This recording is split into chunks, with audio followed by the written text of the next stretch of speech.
باز هم السلام علیکم دوستان عزیز. امروز ادامه میدهیم به حل کردن مسئله های المپیاد جمهوریوی و چطوری که میدونید تنها مسئله های صنف های 7 و 8 ماندند و خلاص.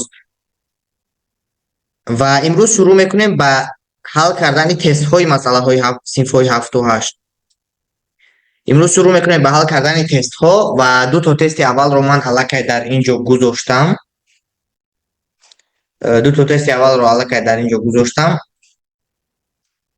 و اکنون شروع میکنیم به حل کردن این تست ها. تراکتور در 5 دقیقه اول مسافه 600 متر را طی نمود. آن در 0.5 ساعت چقدر مسافه را طی میکند؟ البته در اینجا شرطی سرعت تراکتور دومی موندن را به اعتبار میگیریم. در اینجا گفته نشده است ولی ما به اعتبار میگیریم که با همین سرعتی که 5 دقیقه اول حرکت میکرد با همین سرعت نیم ساعت دیگر حرکت میکند. یعنی در اینجا ما در داده ها میتوانیم قید کنیم که S1 به ما معلوم است 600 متر، T1 به ما معلوم است که 5 دقیقه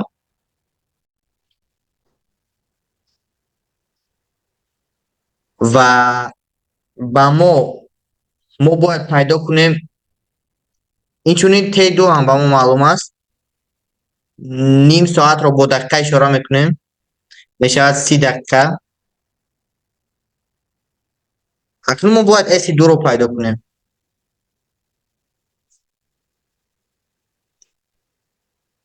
S2 رو پیدا میکنیم.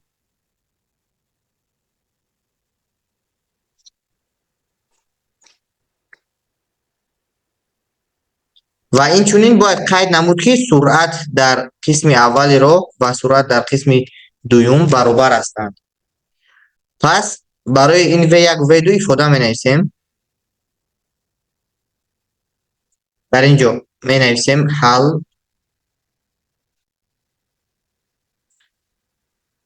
V1 برابر است به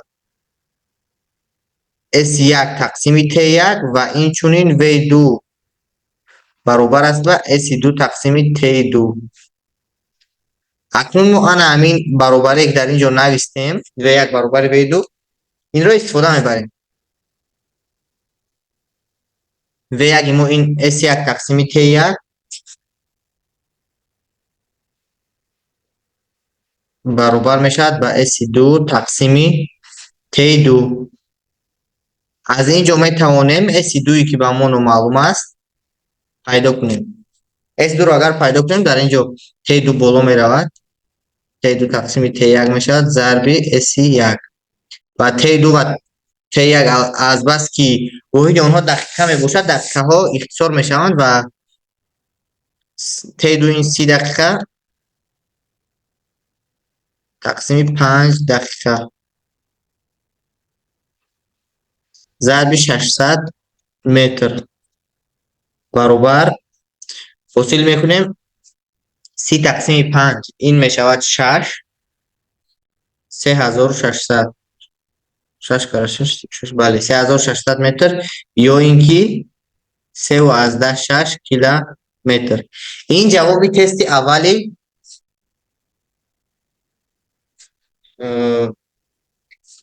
المپیاد صنف 7 می باشد. اکنون با تست دوم به حل کردن تست دوم میپردازیم.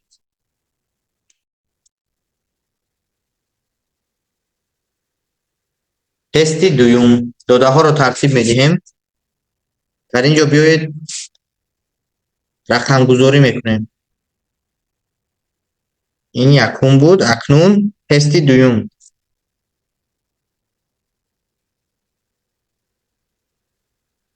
داده شده است. چی به ما داده شده است؟ البته این تست ها خیلی آسان میباشند. اسکاکی متقارن ماشین سرعت ماشین در مسافه ای در اینجا خطا شده است مسافه نوشتیم. سرعت ماشین در مسافه 1 کیلومتر از 36 کیلومتر ساعت تا 72 کیلومتر ساعت زیاد شد. ماشین با کدام شتاب حرکت کرد؟ در مسافه 1 کیلومتر سرعت ماشین از V1 تا V2 زیاد شد. چون که از V0 تا V2 یعنی V0 баробар аст ба 36 километр соат. 36 километр тақсими соат. Инро ба метр тақсими сония мегардонем. 10 метр тақсими сония то V2 72 километр тақсими соат. ин мешавад 20 метр тақсими сония. дар масофаи 1 километр s баробари 1 километр. Инро ҳам ба метр мегардонем. мешавад 1000 метр.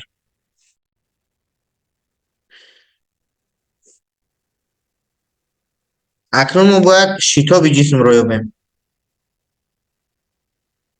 як бор дигар мебинам кани дар инҷо мо бояд шитобро меёфтем.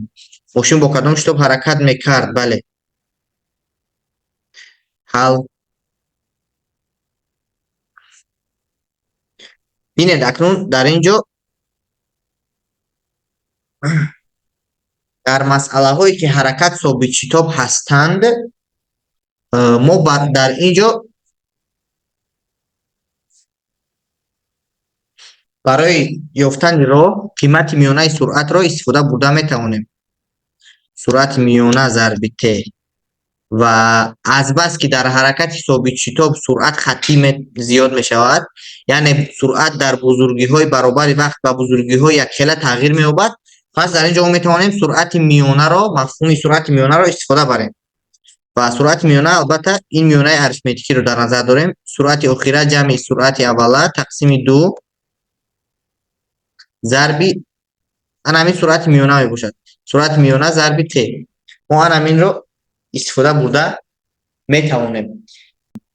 биёед акнун аз формулаи шитоб истифода мебарем. a баробар аст ба v тарҳи v0 тақсими t.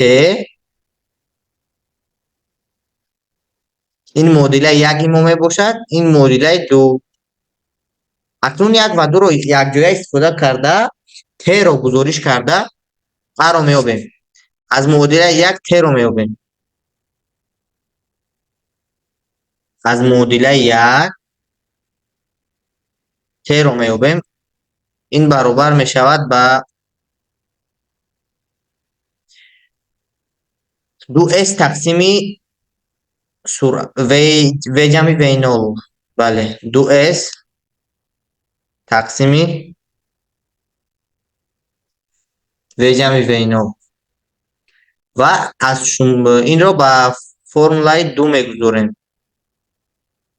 a баробар мешавад ба v тарҳи v0 тақсими t. дар ҷои t мегузорем 2s тақсими v ҷамъи v0 баробари ана ин поёнбудагиҳо ба боло мераванд. ва дар инҷо v тарҳи v0 зарб мешавад бо v ҷамъи v0 тақсими 2s. ва чӣ тавре ки мебинем дар инҷо мувофиқи формулаи зарби мухтасар v квадрат тарҳи v0 квадрат ҳосил мекунем. а ҷамъи b а тарҳи b тақсими 2s. дар инҷо қиматҳои ададиро гузошта ҳисоб мекунем. суръати охираи мо ин 20 ҳаст. 20 дар квадрат ин 400 тарҳи 10 дар квадрат 100. масофаи мо 1 километр. 2 зарби 1 километр мешавад 2000 метр. ва инро агар тақсим кунем 300 тақсими 2000 3 тақсими 2 1/2 0,15 метр тақсими сония дар квадрат. идома медиҳем ба ҳал кардани тестҳои синфҳои 7 ва 8. бинед дар инҷо поршени хурди пресси гидравликӣ дар зери таъсири қувваи 500 ньютон 15 сантиметр поён фуромад. дар ин маврид поршени калон 5 сантиметр боло баромад. модули қувваи ба поршени калон таъсиркунандаро муайян кунед. мо дар инҷо ҳам биёед додаҳоро тартиб медиҳем. масъалаи тести 3 дода шудааст. F1 баробари 500 ньютон ва фарз кардем ки H1 баробари 15 сантиметр, H2 баробари 8 2 баробари чанд 5 сантиметр f 2 ёфта шавад. биёед акнун дар ин ҷо тақрибан як пресси гидравликӣ тасвир мекунам. ин ба зарфҳои пайваста монанд аст.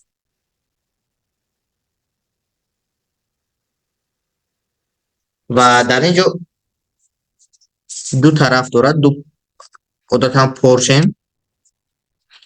поршенҳо ҳастанд, ки ба ин поршенҳо қувва таъсир мекунад.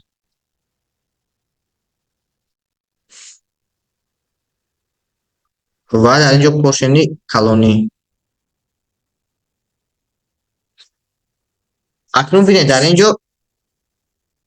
ин ҷо ягон қувваи F1 таъсир мекунад ба поён F1 ва ана ҳамин поршен ба масофаи H1 ба поён мекӯчад. фарз кардем ки H1. дар ин вақт поршени дар тарафи рост ба поршени калон қувваи F2 таъсир мекунад ва поршени калон ба масофаи H2 ба боло мебарояд. фарз кардем ки дар ин ҷо ягон H2 ба боло мебарояд. акнун мувофиқи қонуни бақои энергия навиштан мумкин аст ки коре ки мо дар тарафи чап иҷро мекунем ба коре ки дар тарафи рост иҷро мекунем ҳосил мешавад баробар аст.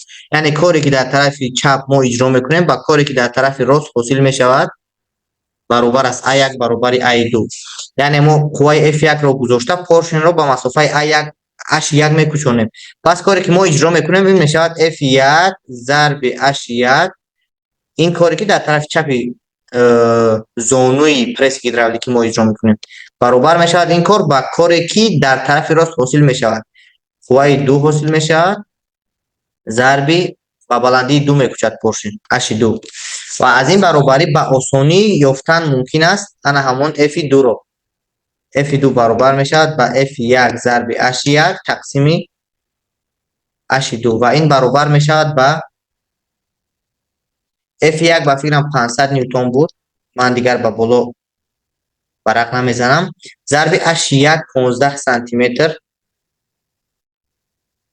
тақсими H2 5 сантиметр. сантиметрҳо ихтисор мешаванд, ньютон мемонад. баробари 500 зарби 15 тақсими 5 3. 15 тақсими 5 3 ё ин ки 500 ро бо 5 ихтисор мекунем фарқ надорад. ин мешавад 1500 ньютон ё ин ки 1.5 кило ньютон. яъне конкирон ҳангоми аз рӯи инерсия ҳаракати сустшаванда карданаш масофаи 10 метрро дар 10 сония паймуда меистад. массаи конкирон 50 килограмм аст. кори қувваи соишро муайян кунед.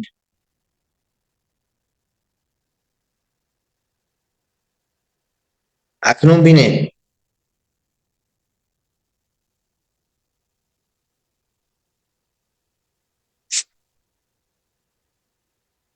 аввал додаҳоро тартиб медиҳем барои чорум тест. масофаи 10 метрро дар 10 сония тай карда меистад. конкирони массааш 50 килограмм. 50 килограмм.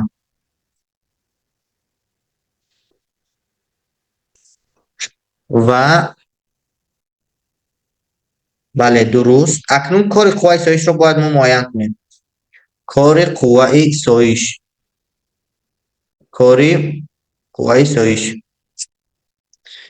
акнун бинед қонуни бақои энергияро менависем дар шакли умумӣ ки дар он ҷо корҳо ҳам иштирок намоянд. яъне дар ин формулае ки мо менависем барои қонуни бақои энергия бояд кор ҳам дошта бошем. пас бинед қонуни бақои энергия дар асл чунин аст. тағйирёбии энергияи кинетикии система جمع تغییریابی انرژی پتانسیلی سیستم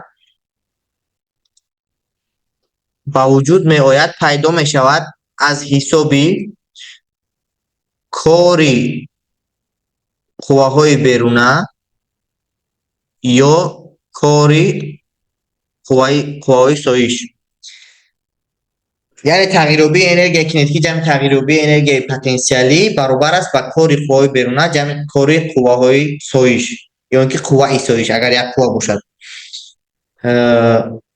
در یعنی تمام تغییرات هایی که در سیستم می شود در انرژی کینتیکی و پتانسیلش از جای کارهای قوهای بیرونه یا سایش می باشند و در مسئله ما قواهای بیرونه نداریم و انرژی پتانسیلی رو نیز به اعتبار نمیگیریم چون که قبول میکنیم که انا همین کنکران در یک همواری در یک بلندی یعنی در از روی از در سطح زمین در همواری افقی میلغزد چون که در باره نیشیبی و کتلی هیچ سخن نرفته است. پس در اینجا تغییریابی انرژی کینتیکی ما برابر می شود به کار قوای سایش که ما همین کار را باید یابیم، کار قوای سایش را باید یابیم و البته ما میدونیم که تغییریابی این همه وقت تغییریابی یگان بزرگی این همه وقت انا همین بزرگی در آخر طرحی انا همین بزرگی در اول یعنی ام وی آخره کوادرات تقسیم 2 طرحی ام وی اوله در کوادرات تقسیم 2 و چطوری که ما میدونیم در آخر سرعت کنکران با صفر برابر میشد یعنی اول سرعت داشت بعد رفته سرعتش با صفر برابر میشد و می ایستد یعنی انا همین اعضای ما با صفر برابر میشد.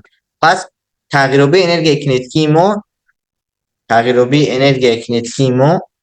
این می شود مینوس یعنی منفی ام وی نول کوادرات تقسیم 2 این خود یعنی همون کار می باشد این خود یعنی همون کار می شود یعنی کار قوای سایش برابر می شود با طرح ام وی نول کوادرات تقسیم 2 این می ایستد. اکنون ببینید با ما وی نول معلوم نیست ولی چی معلوم است؟ با ما معلوم است راهی که تا ایستادن طی میکند و وقتی که طی میکند تا ایستادن یعنی از اینها استفاده برده وقتی که طی میکند میگویم وقتی که صرف میشود تا ایستادن ما میتونیم از اینها استفاده برده سرعت ابتدایی رو یابیم. چطور؟ باز همون فرمولی که در تست 2 استفاده بردیم و فکرم تست 2 بود بله فرمولی که در آنجا استفاده بردیم برای حرکت ثابت شتاب این فرمول برای حرکت ثابت شتاب سوچمانده هم کار میکنه یعنی سرعت آخره جمع سرعت اوله تقسیم 2 یعنی سرعت میانه ضرب ت و در اینجا باز میگویم که همین وی ما با صفر برابر است. پس در اینجا داریم وی نول ضرب ت تقسیم 2 از اینجا ما میتوانیم با آسانی وی نول رو پیدا کنیم. وی نول در اینجا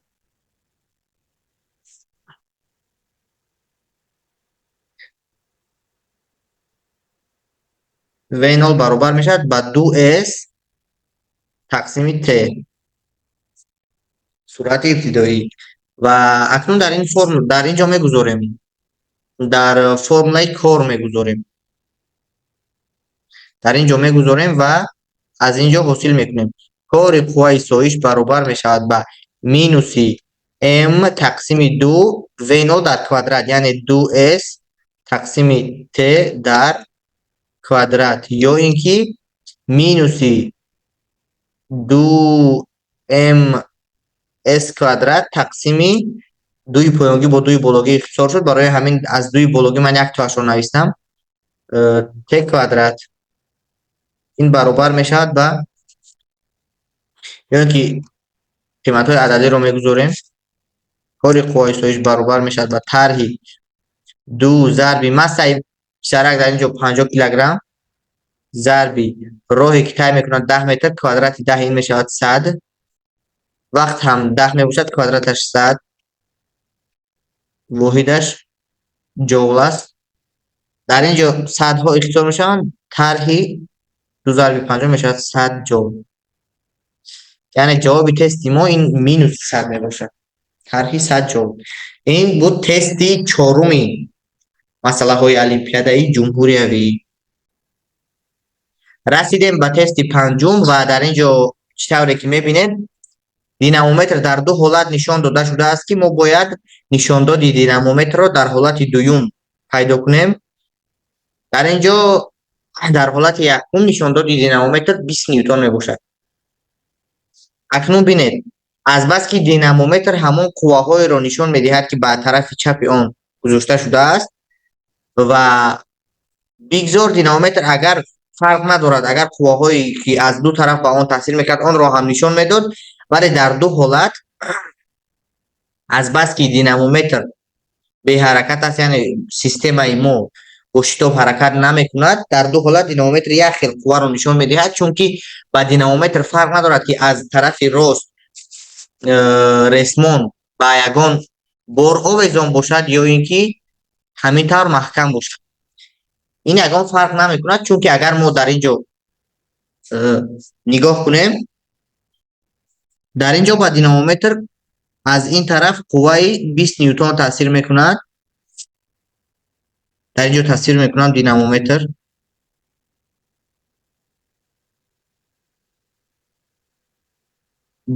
از این طرف با دینامومتر قوه 20 نیوتن تاثیر میکند و از این طرف هم اگر ماسه دینامومتر رو با اعتبار نگیریم، اگر ماسه دینامومتر رو با اعتبار نگیریم، از این طرف هم با دینامومتر انا همون قدر قوه تاثیر میکنه.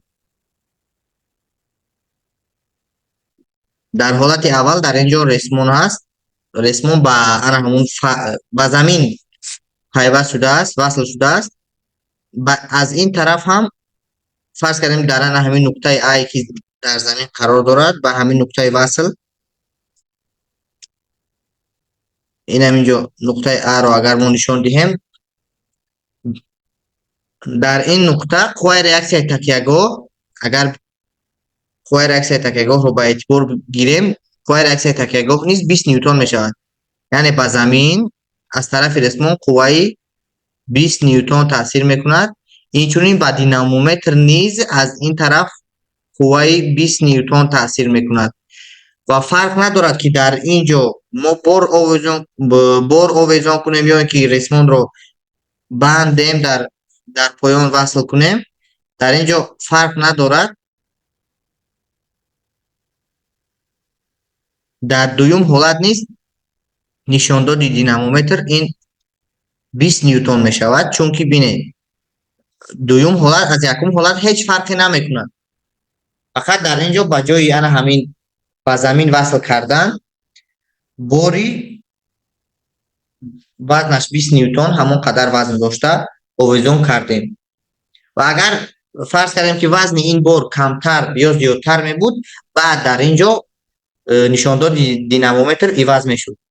یعنی جواب مسئله ما این 20 نیوتن می باشد. از چی سبب؟ از سبب که در دو حالت از طرف چپی دینامومتر 20 نیوتن باری وزنش 20 نیوتن آویزان است و با طرف راست دینامومتر نیست قوه 20 نیوتن تاثیر میکند. از در حالت اول از حساب قوه ریاکسیای تکیهگاه، در حالت دوم از حساب وزنی انا همین باری طرف راست قوه 20 نیوتن پیدا میشوند. یعنی در هر دو حالت با دینامومتر یک خیل قوه تاثیر میرساند. این بود مسئله 5.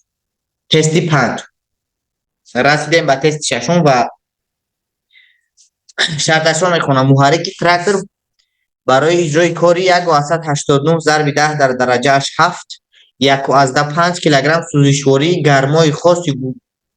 گرمای خاصی سوزشش 4.2 ضرب 10 در درجه 6 جول تقسیم کیلوگرم را استفاده میبرد.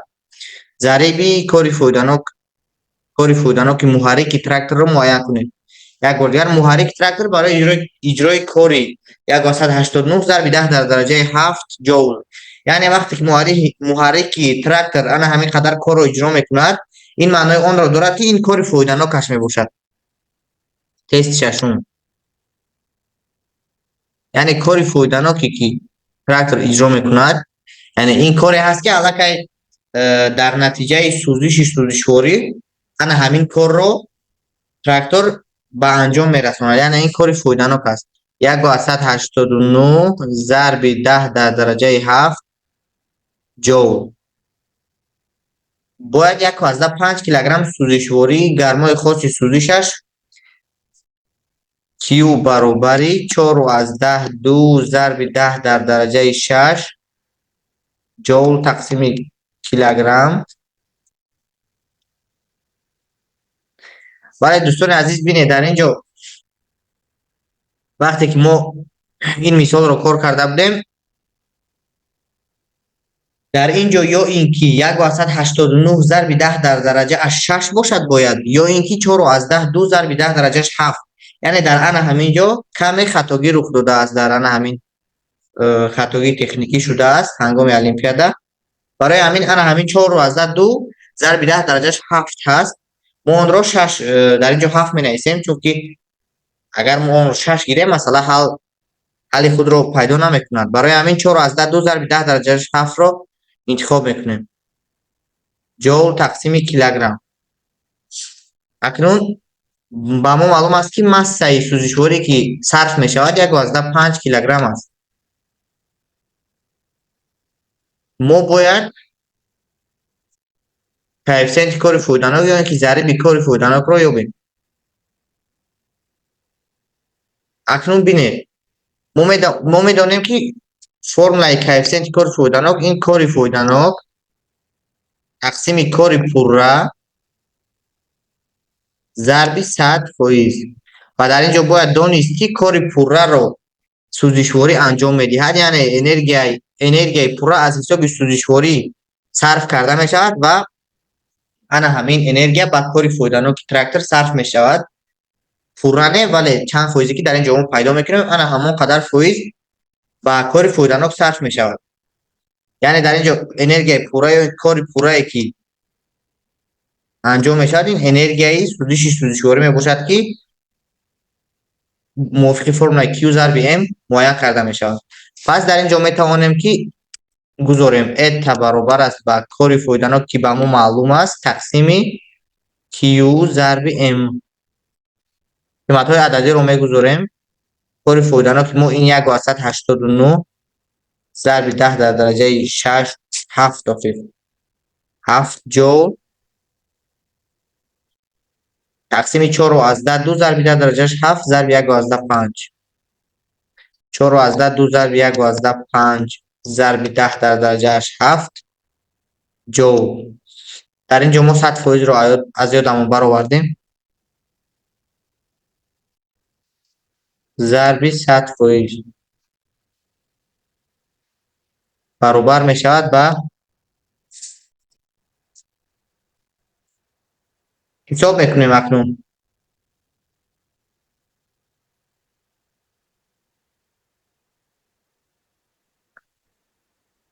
این می شود 30%. این جواب تستی ششمی المپیادا. رسیدیم به تست هفتم. مقاومت سیم میسینی مساحت بروش ارضیش 0.5 میلیمتر کوادراتی با 34 اوم برابر است. درازی این سیم را حساب کنید. مقاومت خاص میس 0.1017 اوم ضرب میلیمتر کوادرات تقسیم متر می باشد. برای حل کردن این مسئله تنها دانستن فرمول مقاومت ناقل کفایه است. مقاومت خاص است را در اینجا مقاومت خاص میس رو با ما دادند که این به 0.1017 اوم ضرب میلیمتر کوادرات تقسیم متر می باشد و مساحت بروش ارضی به 0.5 میلیمتر کوادراتی و مقاومت ناقل باشد به 34 اوم برابر است. پس ما باید درازی ناقل را حساب کنیم.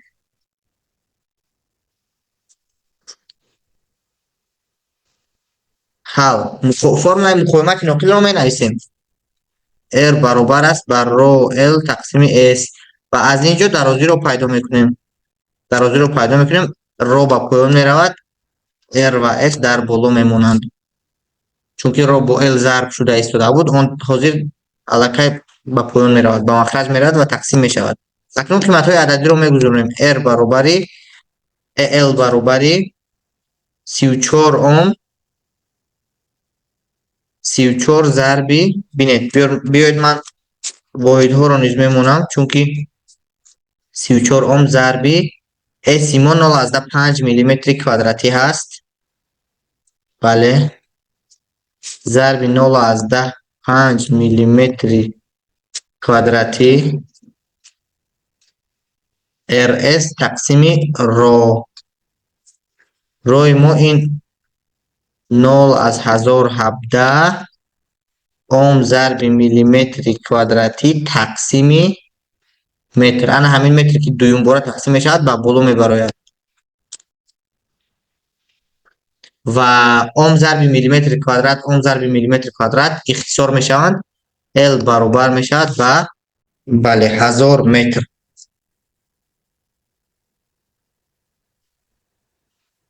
یا اینکه 1 کیلومتر. این جوابی تستی هفتم. اکنون تستی هشتم رو میبینیم. در زنجیر الکتریک سه نقل مقاومتشان R1 R2 و R3 پای در پای پیوستند. اگر ولتمتر 12 ولت نشان دهد، پس امپرمتر کدام عدد را نشان میدهد؟ ببینید دوستان عزیز، اکنون درباره ولتمتر و امپرمتر درباره مقاومت آنها هیچ چیز نگفته است. پس ما آنها رو ایدئالی میگیریم، یعنی مقاومت ولتمتر رو خیلی کلان و مقاومت امپرمتر رو باشد نسبت به R1 R2 و R3 خیلی خورد میگیریم. یعنی ببینید ولتمتر شدتی انا همین مقاومت R2 رو نشان میدهد. شدتی که به مقاومت R2 دارد انا همین شدت رو ولتمتر نشان میدهد. یا اینکه ما میتوانیم گوییم که از بس که میبینید آنها پای در پای پیوست شدند، پس جریانی که به آنها عبور میکند برابر میباشد. ای باز میگویم که جریانی که در اینجا با ولتمتر میرود تقریبا 0 میحسابیم، چون که مقاومت ولتمتر را نسبت به مقاومت R1 R2 فرض کردیم که از R1 خیلی کلان و مقاومت امپرمتر را باشد از این R1 و R2 خیلی خورد میحسابیم. برای همین یعنی آنها را ایدئالی میحسابیم. برای شدت R2 نوشتن ممکن است که I2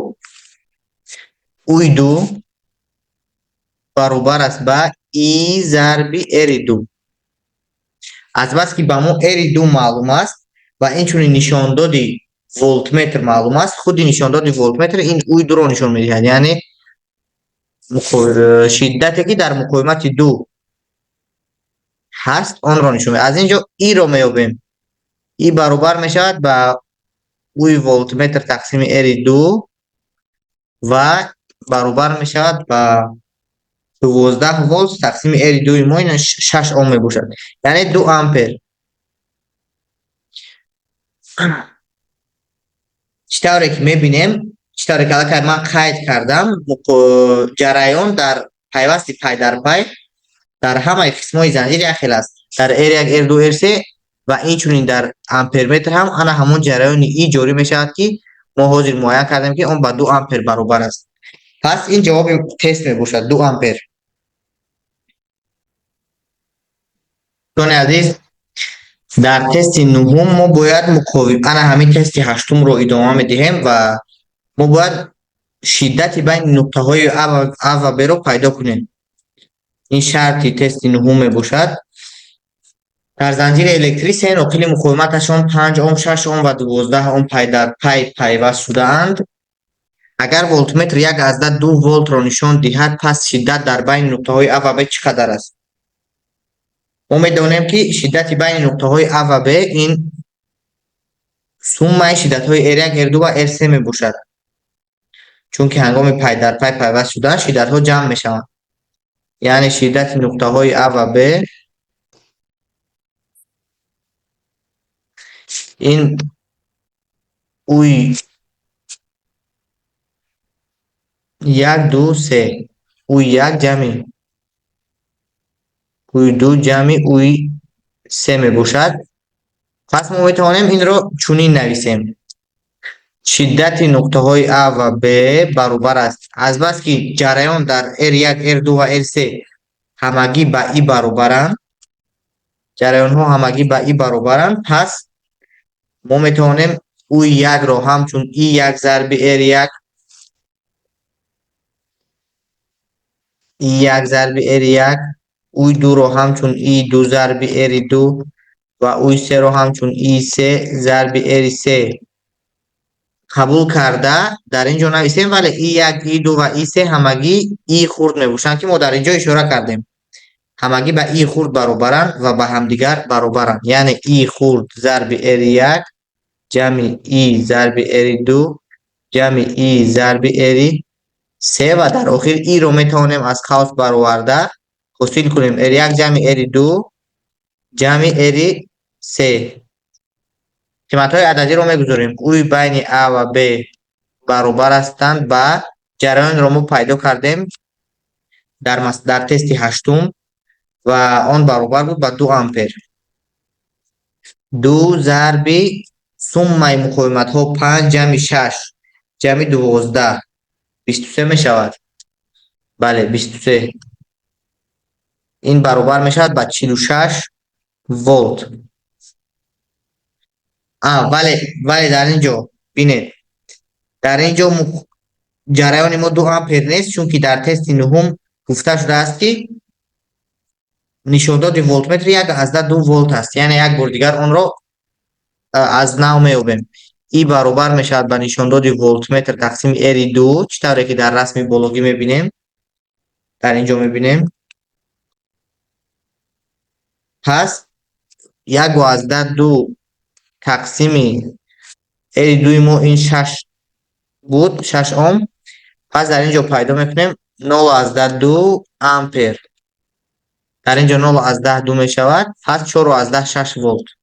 ҷавоби мо мешавад 4/6 волт. ин ҷавоби охирони тести нуҳум. акнун мегузарем ба тести даҳум. расидем ба тести охирин. дар ин ҷо боз занҷири электрикӣ дорем. ба шабакаи барқ ки шиддаташ 120 волт аст, яъне дар ин ҷо шиддати байни ана ҳамин нуқтаҳои мо 120 волт мебошанд. ягон уй 0 ишора мекунем. шиддати ана ҳамин уй 0 120 волт аст ва параллелан ду лампа пайвастанд. тавонои лампаи якум 300 ватт буда он ба шиддати 120 волт мувофиқ карда шудааст. аз ана ҳамин маълумот, яъне лампаи якум тавоноии P1 дошта ба шиддати U1 мувофиқ аст, аз ана ҳамин истифода бурда мо муқовимати онро дарҳол ёфта метавонем, чунки тавоноӣ баробар аст ба И зарби U. дар ҷои И агар U тақсими R гузорем, ин мешавад U квадрат тақсими R. пас дарҳол мо метавонем ёбем, ки R1 баробар аст ба U1 квадрат тақсими P1 ва U1 дар ин ҷо мешавад, бинед, тавонои лампаи якум он ба шиддати 120 волт мувофиқ карда шудааст.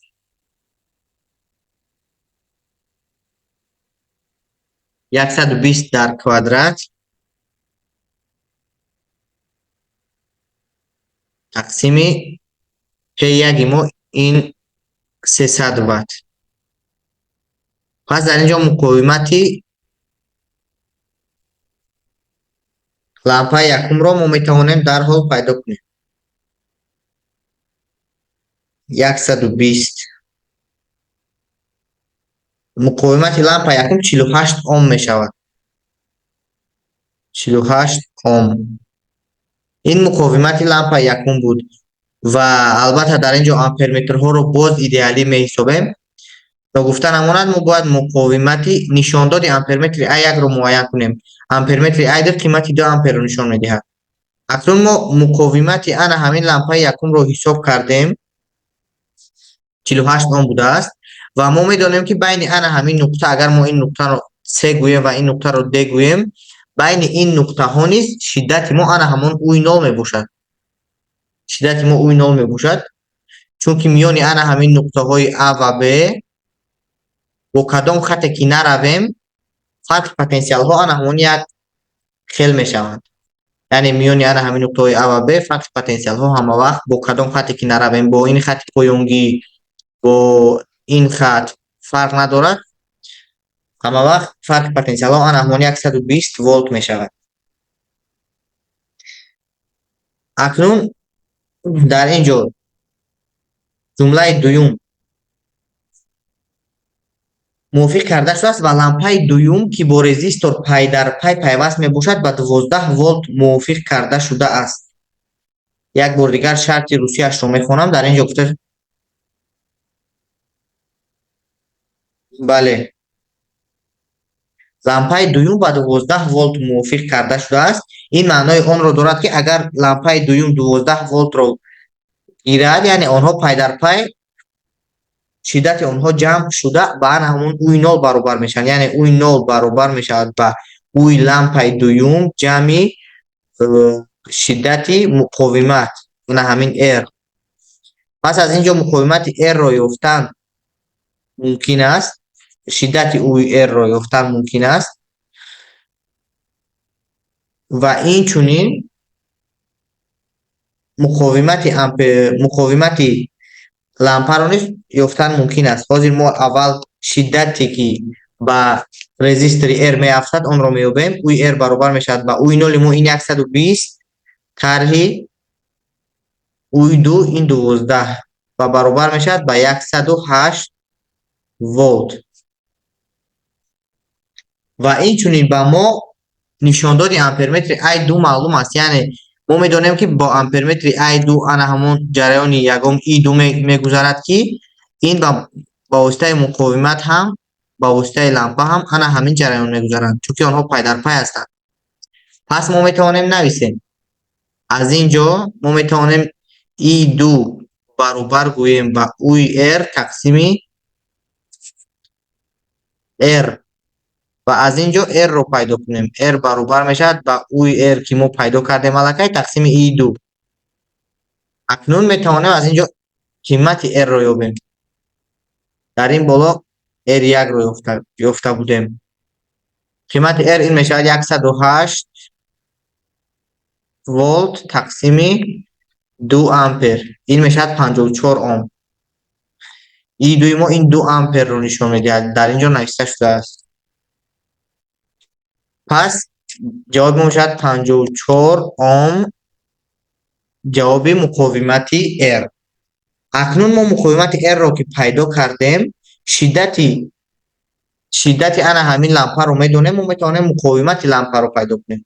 مقاومت خود لامپه دوم مقاومت R2 برابر است با شدت اوی2 تقسیم باز همان جریان E2، یعنی این 12 ولت تقسیم میشود به 2 امپر و جواب ما میشود 6 اوم. 6 اوم. پس اگر ما ان همین زنجیر رو مقاومت لامپه یکم رو ما میگوییم که مقاومت بین نقطه های C و D در اینجا با مقاومت لامپه برابر است چون که امپرمتر ایدئالی است. یعنی در اینجا R1 داریم و در اینجا باشد داریم R جمع R لامپه R جمع R لامپه دوم R2 و یعنی ما میتونیم در اینجا از ان همون در اینجا فرض کردیم یکم جریان E1 میگذرد و در اینجا از برابری شدت های ان همین قسم زنجیر و ان همین قسم زنجیر استفاده بوده، از برابری شدت های استفاده بوده ما میتونیم E1 رو پیدا کنیم. چطور؟ یا که از فرق پتانسیل های بین نقطه های C و D با این خط باید برابر شد با فرق پتانسیل های نقطه های C و D با این خط پایانگی. هر دو اینها، یا اینکه با واسطه استفاده قاعده‌های کیرکگاف، قانون‌های اوم و دیگر و دیگر. اکنون ببینید مقاومت لامپ یکم را ما حاصل کردیم 48 اوم بوده است. یعنی ما میتونیم نویسیم که E1 ضرب R1 برابر میشود با E2 ضرب مقاومت R جمع R2، چون که در اینجا مقاومت عمومی ما جمع میشود، اونها پای در پای پیوست شدند. پس از اینجا با آسانی E1 رو پیدا کرده میتوانیم. این میشود E2 R جمع R2 تقسیم R1 برابری قیمت‌های عددی رو میگذاریم. E2 ما 2 امپر ضرب R، در اینجا R رو حاصل کردیم 54 اوم، R2 باشد 6 اوم، 54 جمع 6 این میشود 60 اوم تقسیم، در اینجا امپر داریم 2 امپر 60 اوم،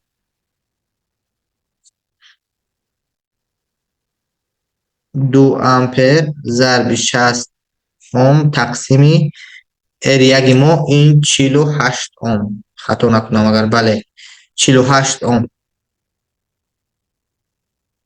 و در آخر حاصل میکنیم 60 تقسیم 48 اگر با 2 اختصار نمایم میشه 30 تقسیم 24 باز با 2 15 تقسیم 12، 15 تقسیم 12 یعنی که 15 تقسیم 6، 15 تقسیم 6 امپر که این برابر میشد با 2.2/5. 15 12 و 6 دو تا میرسد باز نمی دیگر، بله 2/5 امپر. این بود نشانداری امپرمتر I1.